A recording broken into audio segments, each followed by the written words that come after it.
Chegou a hora de falar de algo muito especial, uma obra densa, visualmente estimulante, que levanta questões sociais importantes e que traz um elenco super afiado nesse que tem sido esperado como o filme do ano.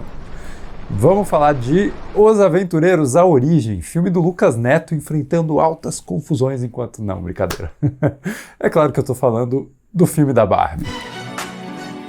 E cara, eu tava super empolgado para assistir esse filme, justamente porque ele é dirigido pela Greta Gerwig e roteirizado por ela e o seu parceiro, o Noah Baumbach. E os dois são autores que eu adoro, né, e que são ótimos representantes aí do submovimento cinematográfico chamado Mumblecore, que é uma vertente de cinema independente que surgiu nos anos 2000, né, e que tem características bem interessantes. Baixo orçamento, foco nos diálogos e nas relações pessoais, de um jeito mais realista, mais pé no chão, né? Histórias protagonizadas por jovens em crise existencial, etc. Caramba, não é nem um bolso aqui. Pensando nisso, era óbvio que o filme da Barbie nunca seria somente um filme da Barbie, né? Um produto mercadológico estrategicamente pensado para vender bonecas.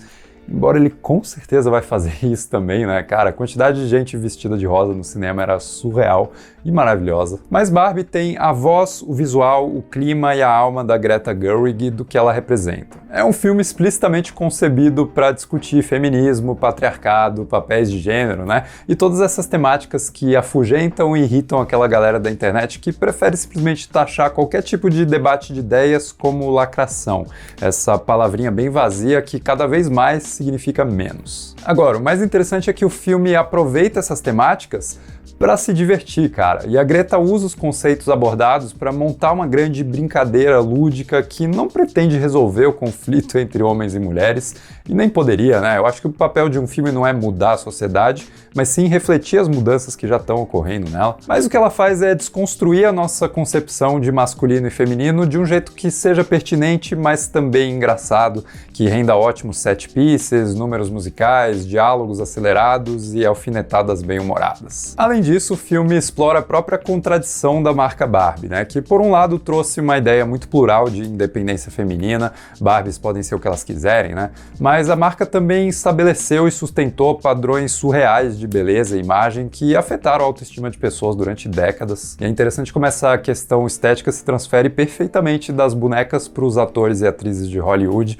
e os seus tanquinhos inalcançáveis por nós, meros mortais. Fazer o quê? A gente gosta de pizza. E até surpreendente o quanto o filme da Barbie tem liberdade para tirar sarro da própria Mattel e da marca de um jeito autoconsciente, né? Inclusive vilanizando os executivos da empresa e zoando alguns dos seus produtos não tão bem recebidos pelos consumidores. Dito isso, eu não fecho os olhos para o fato de a existência de um filme autocrítico da Barbie representar aquela velha manobra capitalista, né? De criticar a si mesmo para justamente lucrar em cima disso.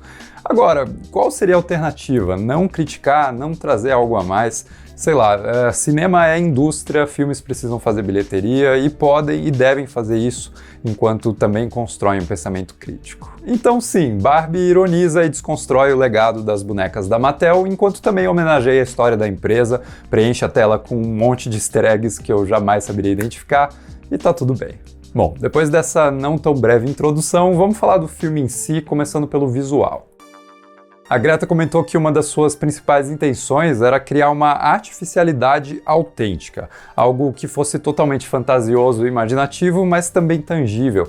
E eu acho que é exatamente isso que a direção de arte e o design de produção alcançaram. Cara, esse filme tem cenários lindíssimos, fotografados como se fossem casas de boneca de verdade, né? E a gente sabe que o que a gente tá vendo na tela não poderia existir, mas eu acho que a maior sacada é como eles conseguem esconder a transição entre os objetos de cena práticos, as construções de verdade, e o fundo, claro, né, que é feito em computação gráfica. E para mim os dois lados estão perfeitamente equilibrados. Além disso, o jeito como a câmera da Greta explora esses ambientes também é muito bem pensado, principalmente nos números musicais, né, que se permitem até uma fuga de uma tendência muito atual de só manter no filme cenas que avançam a trama o tempo todo, né? E aqui não, cara, muitas cenas de coreografia e dança estão ali para deixar a gente curtir esse mundo tão colorido que o filme criou, ou então para desenvolver os personagens sem diálogo, mas eu já falo um pouquinho mais disso. Aliás, outro elemento bacana aqui é a música, que está presente num estilo bem retrô de discoteca dos anos 70, que traz uma vibe animada, meio breguinha, meio cafona, que eu acho que combina bastante com o tom do filme e das atuações exageradas desse universo. E falando nas atuações, o elenco tá impecável, cara. Aliás, bacana ver uma reunião de atores de Sex Education aqui. Mas enfim, eu preciso dizer, o Ryan Gosling tá fenomenal, cara, interpretando um Ken que passa por uma jornada bem interessante ao longo do filme. E o cara simplesmente tem um timing cômico excelente e aqui, particularmente, uma expressividade que eu acho muito bem-vinda, principalmente pensando no quanto ele costuma interpretar personagens sérios e caladões, mas aqui ele se solta de um jeito maravilhoso e que até ameaça roubar um pouco a cena da Margot Robbie, se não fosse pelo fato de ela também estar simplesmente perfeita no papel. O que eu acho mais legal nela é que ela começa a história encarnando a versão mais genérica, estereotipada da Barbie loira convencional, né? E vai sutilmente adicionando uns toques aí de um despertar emocional, de uma aceitação da dor como um sentimento genuíno e que se desenrola aí num momento simples, mas tocante mais pro final. A partir daqui, então, eu preciso falar um pouco da trama, e aí fica um aviso de spoilers leves, nada muito drástico, mas enfim, né? Se você não viu, assiste lá e depois volta pra cá. A história da Barbie se coloca em movimento quando a perfeição que é sua vida começa a ser quebrada em pequenos detalhes, e ela descobre que isso está acontecendo porque existe algum tipo de desconexão entre ela e a garota que brinca com ela. Um lance meio Toy Story, mas também meio voodoo. Então brinque direito. A partir disso, cara, eu fico muito feliz em dizer que o que poderia ser um filme todo focado nesse lance de peixes fora d'água, que eventualmente se resolvesse num final açucarado e previsível, é completamente subvertido quando os dois personagens percebem que o mundo real é totalmente oposto à Barbilândia. E isso provoca um efeito diferente em cada um deles. A Barbie percebe o quanto seu mundinho era uma bolha protegida, né, bem distante da realidade brutal que muitas mulheres enfrentam no dia a dia, e o Ken descobre as glórias do patriarcado e de como ele é respeitado no mundo real, simplesmente por ser um cara, né? E assim ele corre para levar essas boas novas de volta para o mundo da Barbie e transformar esse mundo finalmente no mundo do Ken.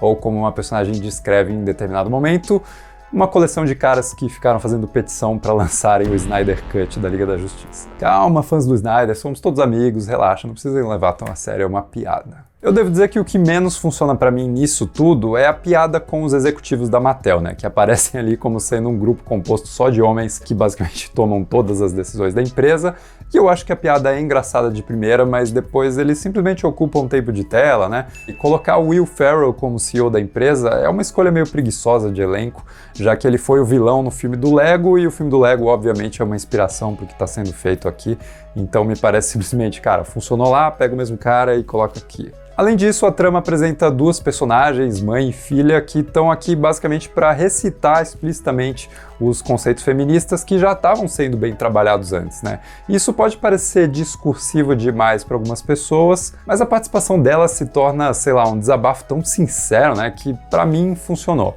Principalmente por uma diferença crucial na forma como as Barbies e os Kens resolvem seus dilemas no filme. E não só os protagonistas, mas todas as outras versões. Por exemplo, as Barbies são despertadas quando ouvem essas explosões de verdade sobre o que significa ser mulher, e esse despertar vem de uma constatação intelectual e emocional também, feita ali num espaço seguro, né? Um espaço de acolhimento, de amizade. Já os Kens se entendem através da fisicalidade, algo que o filme apresenta ali justamente através dos números musicais coreografados, né? Especificamente mais pro final, na música I'm Just Ken, que faz aquele desenvolvimento de personagem que eu mencionei antes através da dinâmica de cena e não tanto pelos diálogos. Tipo, os Kens começam a música em clima de rivalidade, mas também se entendem através dessa atividade física em conjunto. Coisa que a gente vê o tempo todo, por exemplo, em esportes, né? Sei lá, pense em quantas vezes os caras brigam jogando futebol, mas depois fazem as pazes no meio do próprio jogo. E dentro do filme, a Greta explora essa fisicalidade masculina com uma referência ainda mais cinéfila, que é o lance dos faroestes, né? O Ken fica obcecado com cavalos, se veste como cowboy durante boa parte da trama e no final, quando os caras se entendem, todos eles aparecem cavalgando junto cavalos imaginários, né? E talvez não exista gênero cinematográfico mais atrelado à masculinidade do que os westerns, né? Sei lá, junto com, por exemplo, filmes de máfia, tipo O Poderoso Chefão. que também recebe uma homenagem maravilhosa aqui. No fim, a Greta resolve o conflito todo de um jeito mais existencialista, né? Por todas as nossas diferenças de gênero, somos todos iguais por sermos seres humanos, e isso deveria sempre estar por cima de tudo que nos afasta, nem toda noite precisa ser noite das meninas ou dos meninos, descubram quem você é, etc.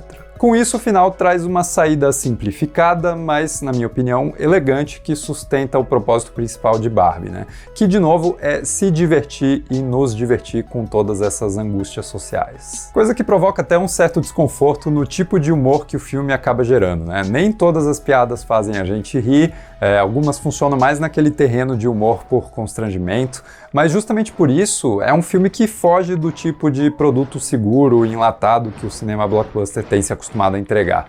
Então sim, eu adorei o filme da Barbie, ele com certeza é o melhor filme do... Peraí.